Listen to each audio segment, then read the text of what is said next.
আমার কুষ্টিয়ার হানিফের বাড়ির দিকে তাকান, ওটা এখন খবিয়াতান, জনশূন্য হয়ে গেছে, পরিত্যক্ত। মানুষের এত রাগ ছিল তার উপরে, তার বাড়ির পায়খানার ইট পর্যন্ত, প্যান পর্যন্ত খুলে দিয়ে চলে গেছে। ওটা এখন গণ টয়লেট হয়ে গেছে। শুধু হানিফের বাড়ি না, সারা বাংলাদেশের চিত্র প্রায় একই রকম। কেন এটা? বিমা জলামো, এদের জুলুমের কারণে। কারণ যে জায়গায় জালেমরা জুলুম করে ওই জায়গাটা পর্যন্ত অভিশপ্ত হয়ে যায়। 630টা থানা আছে আপনাদের এই হাজীগঞ্জ সহ, প্রায় থানার বিভিন্ন জায়গায় যারা জালেমদের বসবাস আমরা দেখেছি। এ জালেমদের শুধু বাড়ি ঘর না, যেখানে যেখানে ওরা ষড়যন্ত্র করত জায়গাগুলো পর্যন্ত আল্লাহ এখন উজাড় গৃহ বানিয়ে দিয়েছে।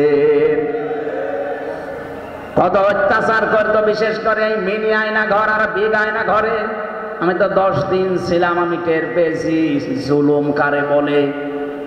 হঠাৎ রাত 2টার দিকে এসে বলবে যে রেডি হন। কি রেডি হব? আপনাকে নিয়ে যাওয়া হবে। কোথায় জানি না। চোখ মুখ বাঁধা, কালো কাপড় দিয়ে 4-5 জন এসে আপনাকে বেঁধে ফেলবে। সারা রাত ধরে তো এমনিতেই পিটিয়েছে, 3-4 জন ধরে পিটায়। ডক্টর শফিকুল ইসলাম মাসুদ, দেলাওয়ার হোসেন, এই 2 জনকে যে অফিসার মেরেছিল আমিও ছিলাম তার দায়িত্বে। বলছে ফুটবলের মতো তারে আমরা লাথ দিয়েছি। চোখটা বেঁধে নিয়ে হঠাৎ গাড়িতে তুলে সারা রাত ঘোরাবে, কোথায় কোথায় নিয়ে যায় জানি না। হঠাৎ রাত ফজরের আজানের একটু আগে দেখবেন আপনি গাজীপুরের জঙ্গলে, ওই টাঙ্গাইলের মধুপুরের জঙ্গলে। কি এখানে কি? বলে তোরে ছেড়ে দিলাম, যা। যেই দৌড় দেবেন পেছন দিকে গুলি করে বলবে ক্রস ফায়ারে মরে গেছে। এই চলছিল এই 15.5 বছর। আমি কত মানুষের ওই কান্নার আওয়াজ মাটির নিচে ওই ঘরে শুনেছি। এত বড় বড় নখ হয়ে যেত মানুষের। কেউ 2 বছর, 5 বছর, 7 বছর। আমি 7 বছর পর্যন্ত পেয়েছিলাম। অনেকে শুনেছি বড় যেটা বিয়ে গায়ে না ঘর, সেখানে 14 বছরও মানুষ আছে। এত বড় বড় নখ আমি দেখেছি আমার সামনে দিয়ে নিয়ে যাচ্ছে। কেউ কেউ দেওয়ালের সাথে খুশিয়ে খুশিয়ে লিখে রাখতো, ভাই যদি বাইরে যেতে পারেন এই নাম্বারটায় জানাবেন যে এই নাম্বারটায় লোক একটা বেঁচে আছে। এখনো পর্যন্ত অনেকে জালেমের সাফাই গায়ে দেখি। আপনি মানুষ,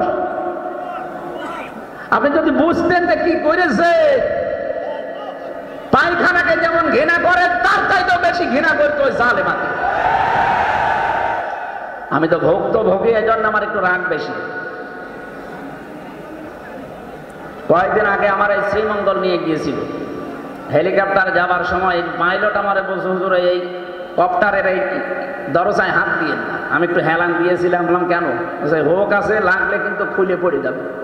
তখন মনে হয় নারায়ণগঞ্জ পার হচ্ছিলাম।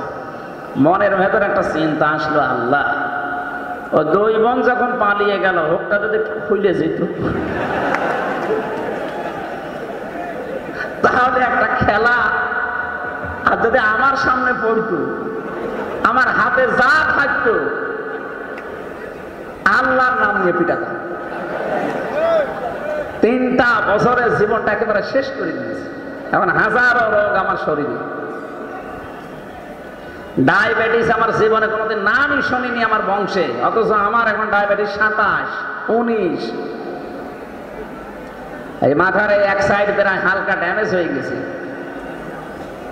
ওরা চিকিৎসার নামে তো কিচ্ছু দেয়নি, বিশেষ করে আলেমদের। মাওলানা মামুনুল হক আর আমির হামজা ওদের চোখের শোল ছিল। আমাদের 2 জনকে 24 ঘন্টা ফাঁসির কন্ডেম সেলে রেখেছে, আবার তালা লাগিয়ে সামনে দিয়েছে সিসি ক্যামেরা। 2 জন কারারক্ষী 24 ঘন্টা খালি অল্টারনেট হয়। আর তাদেরকে দেয় যারা হিন্দু, দেবদুলাল, পরশ পাথর, এরকম মানুষকে দিয়ে যায়। ওর সাথে কথা বলা তো দূরের কথা, কিছু বললে আরো রেগে যায়। যোগাযোগ বিচ্ছিন্ন। কত কঠিন অবস্থায় যে রেখেছিল। এমনিতে আজকে জালেমদের বাড়ি ঘর গুলো অভিশপ্ত আল্লাহ বানিয়েছে, এমনি না, এই কারণে। ঢাকার ওই বাড়িতে কত মানুষ আবেগ নিয়ে সোমা পর্যন্ত খেত। আপনি কালকে যান, ওটা এখন জন টয়লেট হয়ে গেছে। 8-10 জন করে যাচ্ছে একসাথে, কেউ এদিকে কেউ এদিকে কেউ এদিকে, মনে হচ্ছে যে জামাতবদ্ধ টয়লেট চলছে। এটা এমনি না, আমি আমার জীবনে একটা জিনিস মিলিয়েছি। 16 সালে একবার হজে গিয়েছিলাম, তাওয়াফ করছিলাম কাবা শরীফ। 7 চক্কর দেওয়ার পরে দেখলাম যে ভালোই লাগছে। হঠাৎ একটু উপরে গেছি, যে দেখি পেটে ব্যথা। কি গো? এক পুলিশকে ডাক দিয়ে বললাম, ইয়া আখি তাহাল, এদিকে আসেন ভাই। কি বললাম যে আমার এই ফার্মেসি লাগবে। এতক্ষণ তো ভালোই লাগছিল, পেটে আমার ব্যথা করছে। পুলিশ আমারে বলছে, ইয়া হাজি হলো হজ্জা তাই না বিলা দোকান। ও হাজি, দেশ কোথায়? যে তুমি বাংলাদেশ। বাংলাদেশ থেকে এসেছি। আমারে বলছে, হাজি আপনি জানেন না এটা কোন জায়গা? না তো, নতুন এসেছি। আমারে বলছে, এটা আবু জাহেলের বাড়ি, আপনি এখনো পায়খানা না করে দাঁড়িয়ে আছেন, তাড়াতাড়ি যান। পায়খানা করে দেখে আমার পেটের ব্যথা ভালো হয়ে গেছে। মানে আল্লাহ যেন আমাকে হাতে ধরে দেখাতে চায়, হামজা এত টাকা খরচ করে আসলে 6500 কিলোমিটার বাড়ি দিয়ে আর শয়তানের বাড়ি পায়খানা না করে চলে যাবা, তাড়াতাড়ি করো। ঠিক যেন জালেমদের এই 15.5 বছরের জুলুম অত্যাচার যখন একেবারে শেষ পর্যায়ে পৌঁছে গেছে, ইন্নামা নুমলি লাহুম লিয়াজদাদু ইসমা ওয়া লাহুম আযাবুম মুহিন। আল্লাহ পাক বলেন, পাপের বোঝা মানুষের যখন পরিপূর্ণ হয়ে যায় তখন আমি তাকে অপমানজনক শাস্তি দেই। ওদের বাড়ি ঘর গুলোর দিকে তাকান, মানুষ আজ যে দলবদ্ধ হয়েছে, পোশাক পায়খানা করছে, এমনি না। কথা বলেন না কেন? এখান থেকে পর্যন্ত আল্লাহ শেষ করে দেননি, এর পরের অংশ আমাদের জন্য আছেন আপনারা। এর পরের অংশ আমাদের জন্য, এবার কান খাড়া করে শোনেন, এটা রেকর্ড হচ্ছে, এই জন্য আমি আরো গলা ছেড়ে দিয়ে বলছি, ইন্না ফি যালিকা লায়াতাল লিকাউমিন ইয়ালামুন।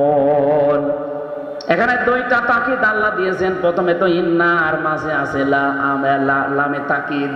আল্লাহ গ্যারান্টি দিয়ে জানিয়েছেন অবশ্যই এর ভেতরে শিক্ষা আছে জ্ঞানী সম্প্রদায়ের জন্য। ও বাংলার মানুষেরা, আমাদের জন্য আয়াতের শিক্ষা আমার আল্লাহ দিতে চেয়েছেন।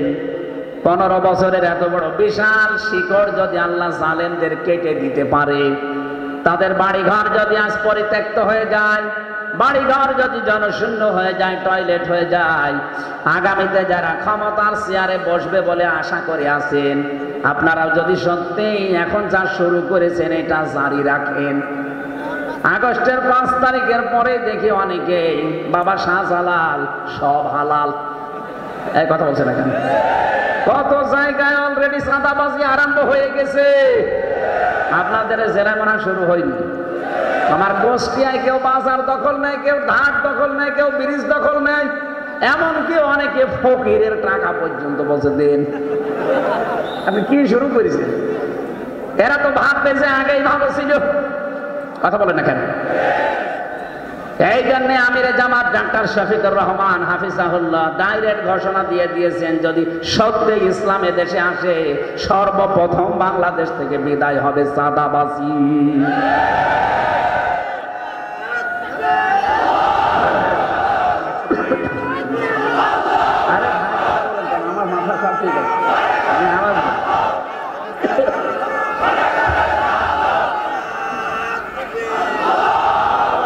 আলহামদুলিল্লাহ ভাই,